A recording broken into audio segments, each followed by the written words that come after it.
Hey, ladies and gentlemen, this is Carmine Sabia for Explain America, and Supreme Court Justice Amy Coney Barrett said there is something more sinister at play here in the Charlie Kirk shooting. Before we get started, please make sure you like, comment, share, and subscribe. Those little things really help us out, and they help our channel continue to grow. Justice Amy Coney Barrett is promoting her book, which by all accounts is going to be a great book.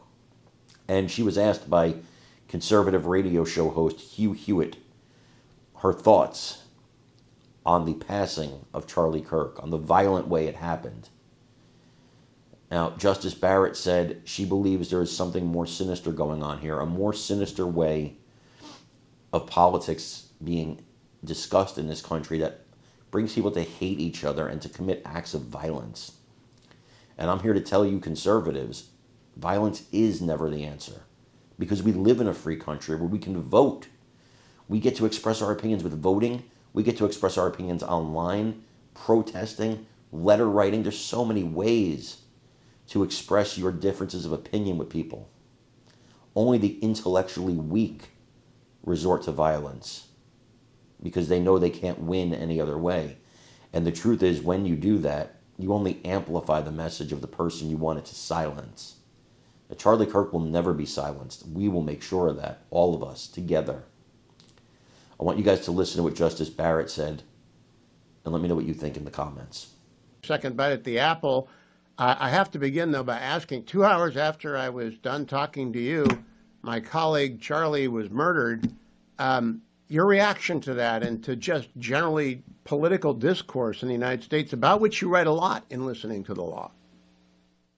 That was horrific. I was at Notre Dame shortly after I left you at the Nixon Library, and the mood on campus was very somber. I mean, for the father of 2 young children and a husband to be murdered in cold blood was a tragedy and certainly sobering for the nation. And I think it is a sign of a culture that has where political discourse is soured beyond control, and something that we need to really pull back. I mean, obviously, I assume that the person who murdered Charlie Kirk was mentally ill. But nonetheless, to create a culture in which political discourse can lead to political violence is unacceptable in the United States.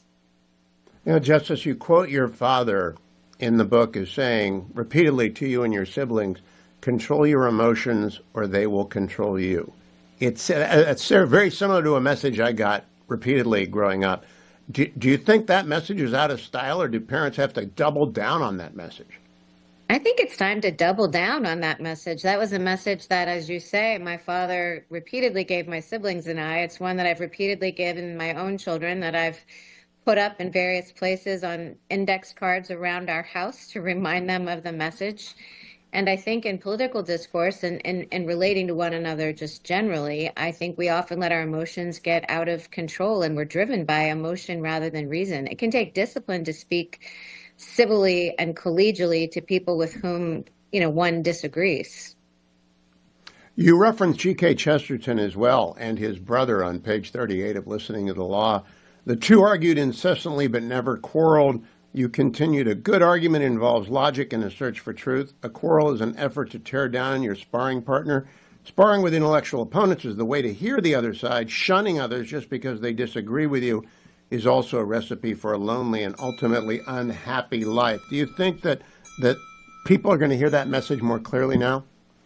I hope so. I mean, I really hope that the assassination of Charlie Kirk is a turning point for us as a society, where we look and see where things have come, the point at which we've come to in the United States. I mean, there's a big difference. I see 2 dangers that Chesterton passage that you just read gets at. One is to silo ourselves so that we don't engage with the other side. That's the opposite of what Charlie Kirk did. He consistently engaged the other side. I think the other message in that passage is that when you do engage the other side, we're engaging ideas and we're not trying to attack or tear down people. And there's a huge difference between the two. And I think those who fall into attacking people primarily do it verbally and not physically. But too often, I guess, we're now seeing that verbal attacks can spill over into something more sinister.